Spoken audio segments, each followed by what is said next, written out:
बिस्मिल्लाहिर्रहमानिर्रहीम। अस्सलामुअलैकुम नाज़रीन करام, नई वीडियो में आपको खुश आमदीद कहते हैं। पंजाब में इंतखाबात के लिए इलेक्शन कमीशन ने वर्किंग शुरू कर दी है, ताहम तारीख का तयन अभी तक नहीं हो सका। आज सदर को मुरासला भिजवाने का इम्कान है। इंतखाबात के लिए दरकार माली वसाइल और अफरादी क़ुव्वत के लिए ताहाल हुकूमत की जानिब से यकीन दहानी नहीं करवाई गई, जबकि गवर्नर पंजाब के खिलाफ तौहीन अदालत की दरख्वास्त जो है वो निपटा दी गई है। दूसरी जानिब मुल्क में मुआशी बहरान हर गुजरते दिन के साथ साथ संगीन तर होता चला जा रहा है। मुआशी मुस्तकबिल के लिए ख़तरे की घंटी बजा दी गई है।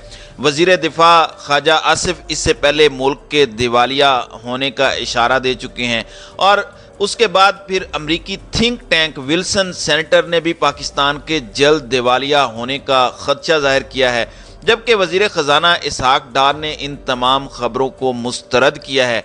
जबकि डॉलर की यकदम जो छलांग है उसने किस तरह से पाकिस्तान को मज़ीद मुश्किलात में डाला है, और इस वक्त ताज़ा तरीन सूरत हाल क्या है, इंतखाबात के हवाले से क्या हो सकता है, मईशत के हवाले से क्या होने जा रहा है, इस पर हम आज की वीडियो में बात करेंगे।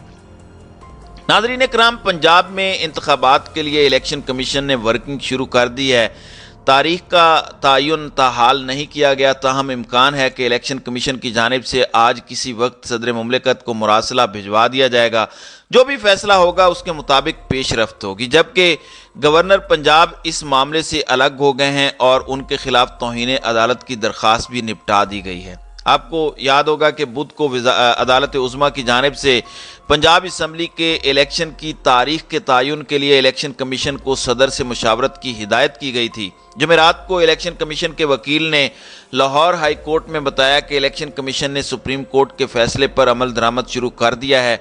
इसी दौरान गवर्नर पंजाब के वकील शौकत शहजाद का कहना था कि सुप्रीम कोर्ट के फैसले की रोशनी में गवर्नर सूबाई असम्बली के इलेक्शन के हवाले से सुरखरू हो गए हैं कि उनका मौक़िफ़ दुरुस्त था। अब इलेक्शन की तारीख अदालत उज़्मा के फैसले की रोशनी में सदर ने देना है। गवर्नर की तरफ से अदालत आलिया से रहनुमाई के लिए दायर इंट्रा कोर्ट अपील की समात पीर को मुकर्रर है, जिसमें बताएंगे कि हमारा इलेक्शन की तारीख का ऐलान न करने का मौक़िफ़ दुरुस्त था, जिसे सुप्रीम कोर्ट ने भी तस्लीम किया। जबकि पीटीआई के कारकुन मुनीर अहमद की दरख्वास्त की पैरवी करते हुए अजहर सिद्दीक एडवोकेट का कहना था कि अब इलेक्शन की तारीख उस वक़्त तक 9 अप्रैल ही तस्वुर की जाएगी जो सदर ने तजवीज़ की है। ताहम इलेक्शन कराने के लिए दरकार 54 रोज़ की मुद्दत दस्तयाब नहीं है।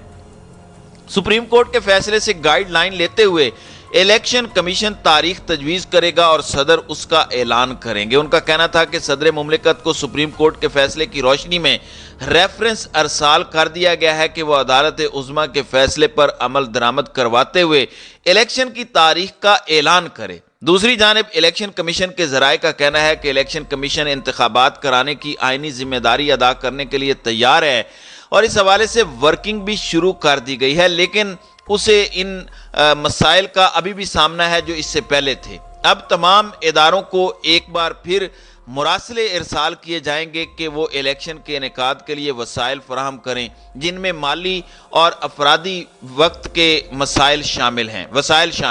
ज़राए के मुताबिक इलेक्शन कमीशन का एक इजलास बुध को हुआ और जुमेरात को भी इजलास हुआ, जिसमें सुप्रीम कोर्ट के फैसले पर अमल दरामद और पेशरफ्त का जायज़ा लिया गया। ज़राए का कहना है कि वजारतों और इदारों को नए सिरे से मुरासले अरसाल किए जाएंगे और उनकी तरफ से मौसूल होने वाले जवाब सामने रख कर मज़ीद जायज़ा लिया जाएगा और सदर मुमलिकत को आगाह किया जाएगा, ताकि इंतज़ामिया अपने मामलात इंतज़ामी सतह पर देखे और इलेक्शन कमीशन को उसकी आइनी जिम्मेदारी की अदायगी में जिस तरह भी मुआवनत करनी है उसकी जानिब बढ़ सके।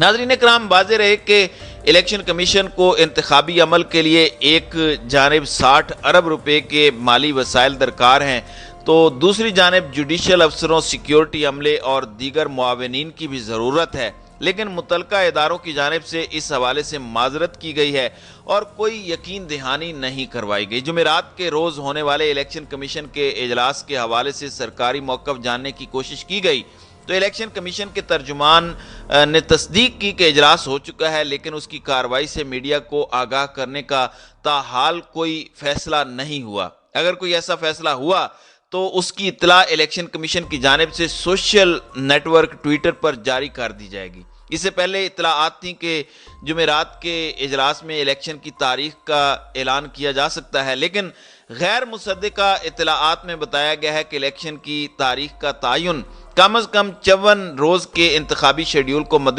نظر رکھ کر کیا جائے گا، مگر الیکشن کمیشن کے ترجمان سر دست اس حوالے سے کچھ بھی بتانے سے قاصر ہیں۔ واضح رہے کہ الیکشن کمیشن صوبہ پنجاب اور صوبہ پختون کی صوبائی اسمبلیوں کے الیکشن کے لیے انتخابی نشانات کی الاٹمنٹ کے لیے سیاسی جماعتوں سے 8 مارچ تک درخواستیں جمع کرانے کی تاریخ مقرر کر چکا ہے۔ ناظرین اکرام، ایک جانب یہ صورتحال ہے تو دوسری جانب ملک میں معاشی بحران ہر گزرتے دن کے ساتھ سنگین ہوتا جا رہا ہے۔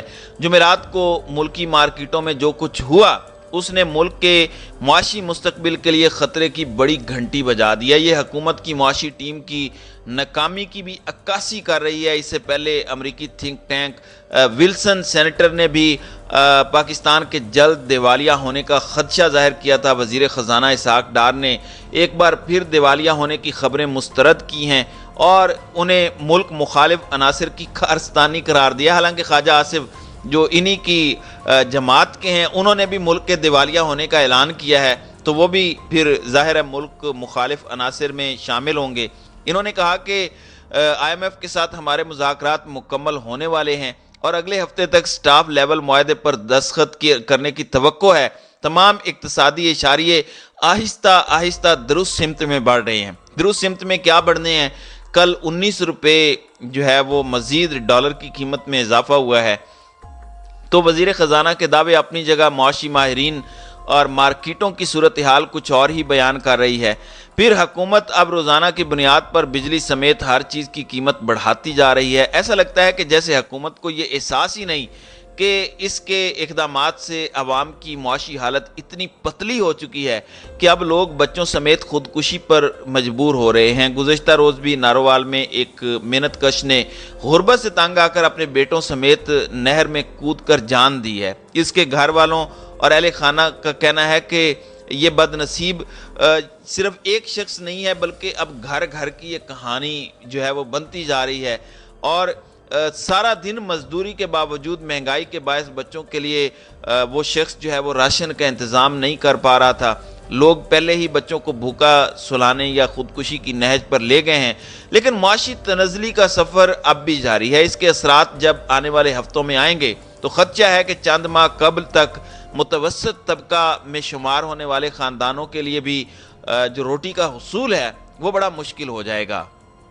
حکومت گزشتہ ایک ماہ میں بجلی کی مد میں مختلف سرچارجز اور اضافے کے ذریعے فی یونٹ قیمت اوسطاً 10 سے 12 روپے بڑھا چکی ہے، اور یہ سلسلہ جو ہے یہ رکنے کا نام نہیں لے رہا۔ اب گزشتہ روز ڈالر کے مقابلے میں روپے کی جو تاریخی بے قدری ہوئی ہے، اس کے بعد تیل مزید مہنگا ہوگا، پھر فیول جو سرچارجز کے ذریعے بجلی کی قیمتوں میں مزید اضافے کا سلسلہ شروع ہو جائے گا۔ انٹرا بینک میں جمعرات کو ڈالر کی قدر میں مزید جو ہے وہ 18 روپے کا اضافہ ہوا ہے، جس سے اس کی قیمت 284 سے بڑھ گئی ہے، جبکہ اوپن جو کرنسی مارکیٹ ہے وہاں یکدم 16 روپے کے اضافے سے جو ہے وہ 290 روپے کی سطح پر جو ہے یہ بڑھ چکا ہے۔ تو یہ صاف بتاتا ہے کہ اس وقت ملک کے اندر جو ہے وہ صورتحال انتہائی خراب ہے۔ ایک جانب حکومت کسی بھی صورت الیکشن کروانے کے لیے تیار نظر نہیں آتی، الیکشن کمیشن مختلف بہانوں کے ذریعے سے الیکشن کو ٹال رہا ہے، دوسری جانب ملک کی جو معاشی صورتحال ہے وہ ابتر سے ابتر ہوتی جا رہی ہے۔ اب غریب کے لیے جو جینا ہے وہ پاکستان کے اندر تقریباً ناممکن ہو چکا ہے۔ تو ناظرین اکرام، آپ کی اس ویڈیو کے حوالے سے کیا رائے ہے؟ اب اپنی رائے کا اظہار کامنٹ سیکشن میں ضرور کیجیے گا۔